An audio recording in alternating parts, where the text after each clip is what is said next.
Think you only owe taxes where your business is located? Think again. Expanding across state lines could mean you owe more tax than you realize. I'm Monica Miles.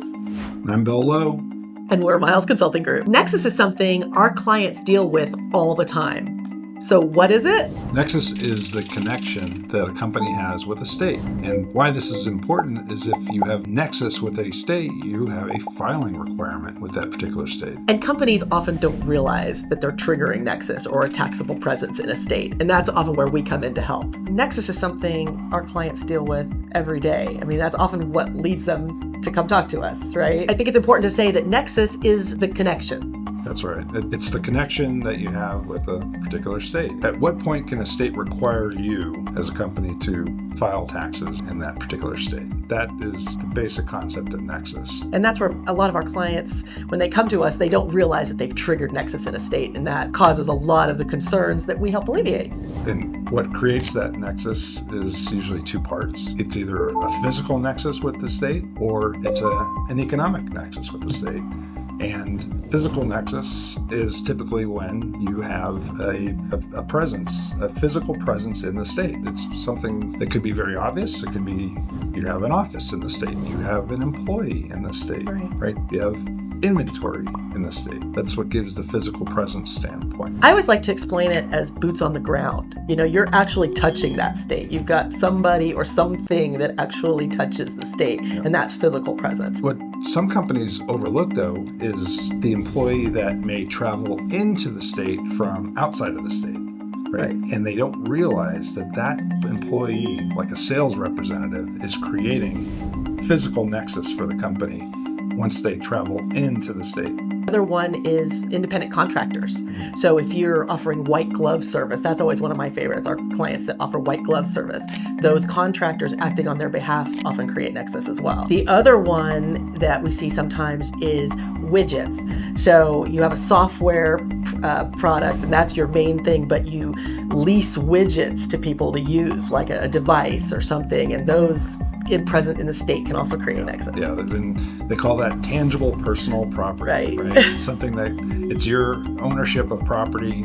Typically, it comes up in the rental space that gives you physical presence in a state. And then, of course, there's economic nexus, which is based either on the amount of sales into the state or the number of transactions. Yeah, states have typically had $100,000 of sales over a 12-month period, or 200 transactions over that same period of time.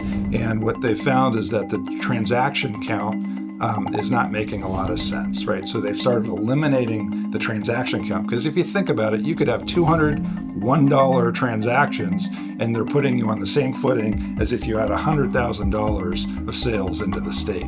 So they start eliminating the transaction count and focusing solely on the dollar threshold. It's important. There are still several states that do still have the transaction count, though, unfortunately. That's correct. I think the other thing that's interesting to mention here is that even those thresholds, like the $100,000 threshold, there's different states treat that differently too. So some might, pick up all sales, right? Right. They might include gross sales, or they might include retail sales, or they might exclude exempt sales, or include exempt sales, include resales, exclude resales.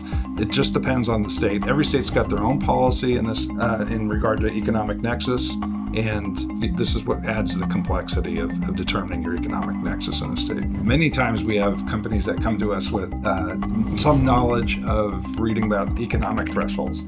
We think we've tripped this threshold in a particular state, and then they come back and they want us to do a fuller review on whether or not they've got filing responsibilities. And that's where we dig in and we find out more about their business, their physical presence, their activities throughout the country, and it broadens into a full-blown nexus study for the company. And ultimately, that is a roadmap to them knowing where they need to file returns and register, and potentially have to deal with some back and retroactive taxes that they might owe as well. And it's important to note that the nexus study, the nexus and taxability review, is oftentimes the first way a client interacts with us, that's usually the first project that we do for them. We help them figure out where they have nexus and where they might have retroactive sales tax exposure, and we help them put together a plan. And then that often leads to additional projects in sort of phase 2. You always need to continue to monitor nexus. It's not something that's, just static. It's definitely a dynamic thing. And as clients are hiring employees in various states, that may trigger nexus, or as their sales increase in a state, then they're hitting economic nexus. So it's definitely something you want to continue to monitor. Software alone generally can't answer all the different nexus questions that might come up.